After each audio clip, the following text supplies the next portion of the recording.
Front raises. Last week we did front raises with dumbbells. Today we're going to do them with the cable machine. So I'm mixing up different methods to show you different options that you have available.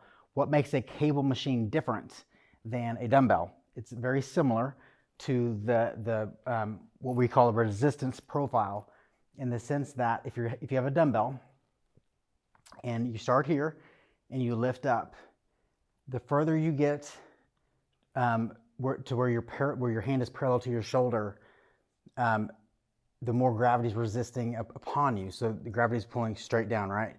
And your muscle is at its weakest point. So it's a opposite resistance profile. When you're the weakest, the weight is the heaviest. On a cable, as you pull up, look at the cable's relationship to my arm. As I pull up, you notice how this cable is getting closer and closer to the joint line? In other words, if I'm all overhead, look at this.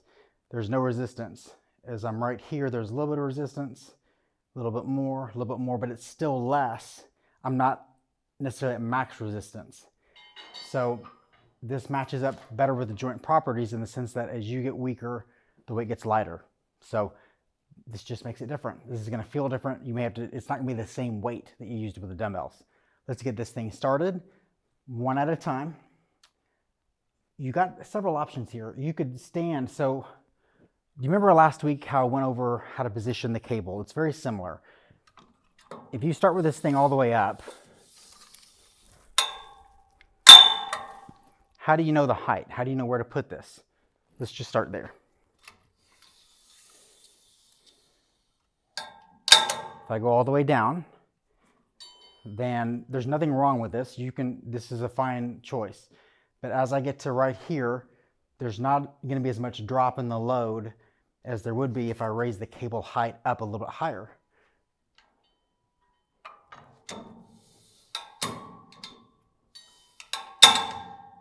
Let's show the in-between angle. So now there's really no resistance here at the beginning.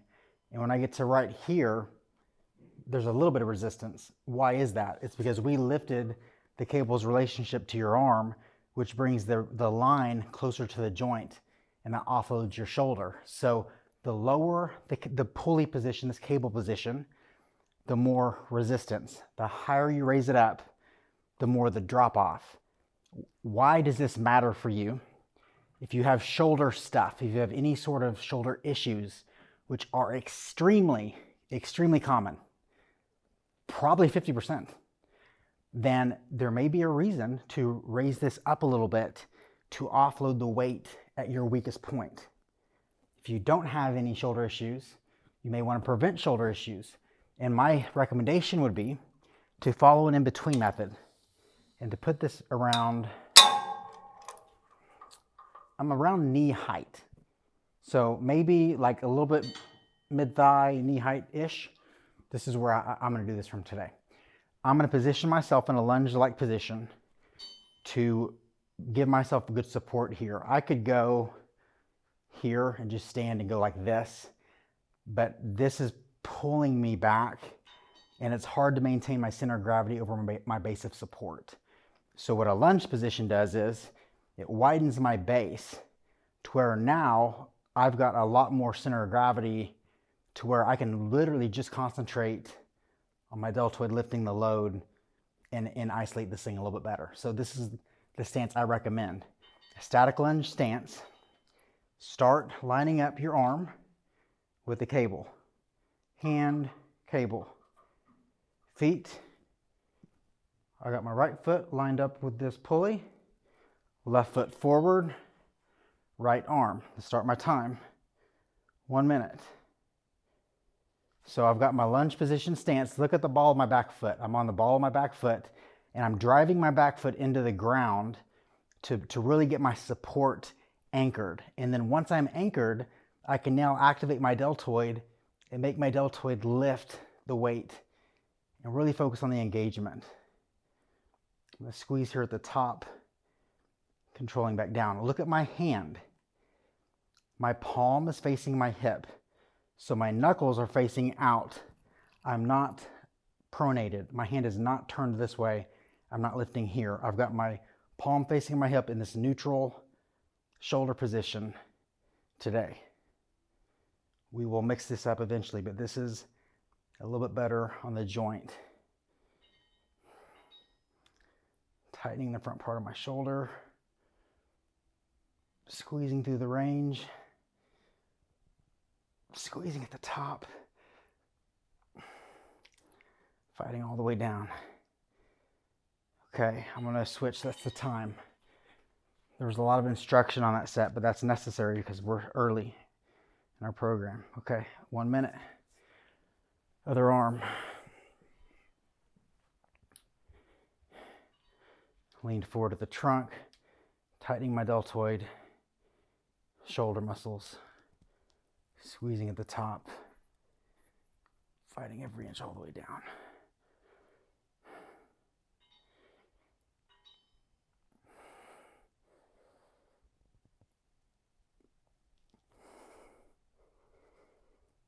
There's a decent amount of bicep in this too. Your bicep is a shoulder flexor.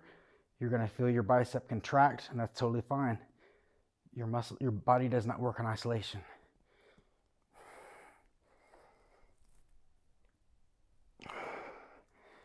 What's a common mistake on this? You know what I'm going to do. This is what everybody else is doing right here. This is easy. This is mindlessly lifting the weight. That's texting and driving of lifting. Let's go over concentrated driving. This is my deltoid, my shoulder muscle driving the weight, moving my arm. This is non-texting and driving. This is how we do it in this program.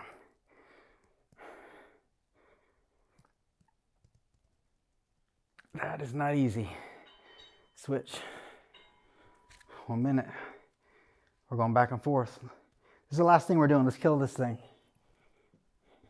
Once you get your mind right, focus in. We got our stance. Base of support on the ball of my back foot. Tighten before you move.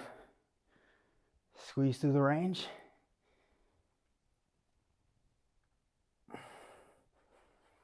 You're in control of the weight. The weight's not in control of you. Let's work on our tempo. Let's go about 2 up, 1 1,000, 2 1,000. Squeeze. 1 1,000, 2 1,000 down.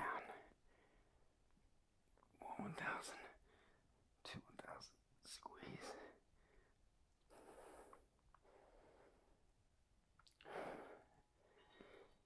"13 seconds. You know, if I'm looking at the clock, it's getting hard.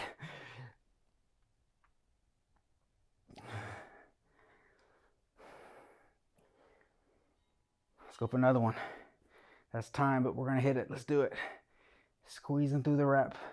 Squeeze and hold for 10, 9, 8, 7, 6, 5, 4, 3, 2, 1. Fight every inch. All the way down. Beautiful. Switch. Money. Got my timer. Switch. Time's ready. Ball on my back foot. Tighten before you move. 1 1,000. 2 1,000. Squeeze.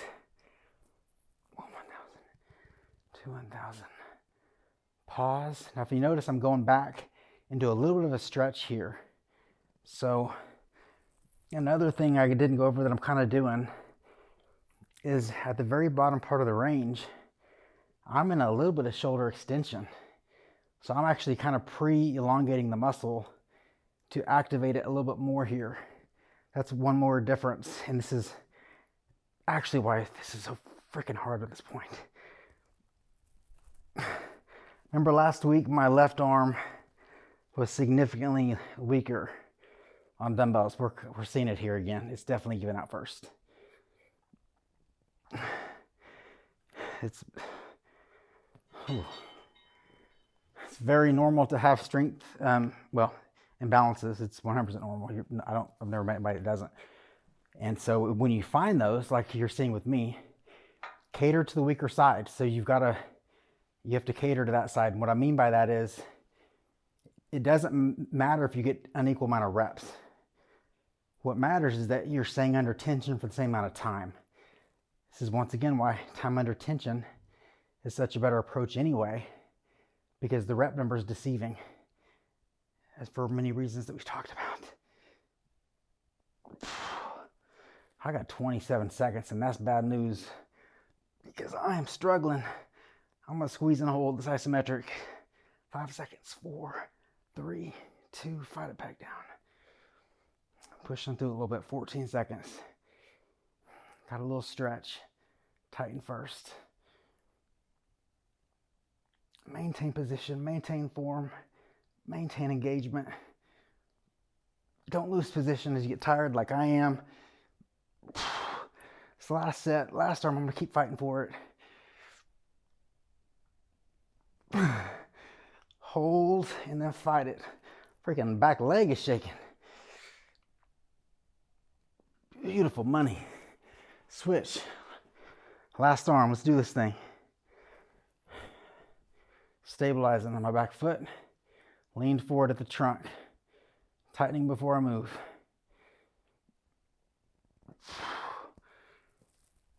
Squeeze at the top.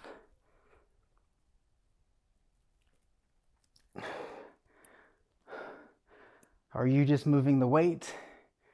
Or are your movers moving the weight? Which ones are your movers?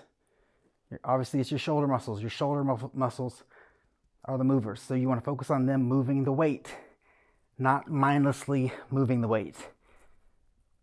This is me moving the weight.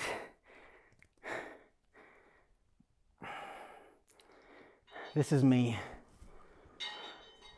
mindlessly moving the weight. Focus on your movers moving the weight. Don't text and drive. Focus on the motion.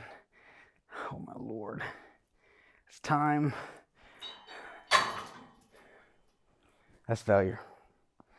That's it. So this was a great week 2 workout. This is as easy as it's going to be. Week 2, week 1. These are the basics.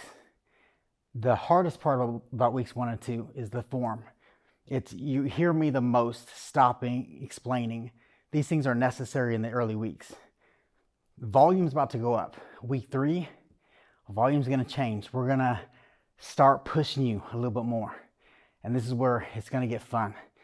And what I'm going to do is I'm going to teach you how to increase volume strategically to aid in your muscle growth, but it's going to be a strategic amount of volume because it takes a certain amount of, if you've heard the term progressive overload, to create change. What I hate about the term progressive overload is that the word overload has the term load in it, because that's not how if you know exercise science, you know that's not what the term means. It doesn't mean load. It doesn't mean weight. Overload means overloading the system, systemic overload, progression.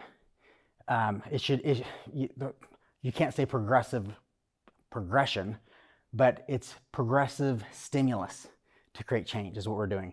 Don't get focused on the term overload because that totally screws up the meaning of the term because it negates everything I'm teaching. So great workout. I look forward to seeing you in week 3. We're going to mix up exercises. We're going to change volume. Stay with me. Focus on your recovery. Get enough protein in, and I'll see you next week.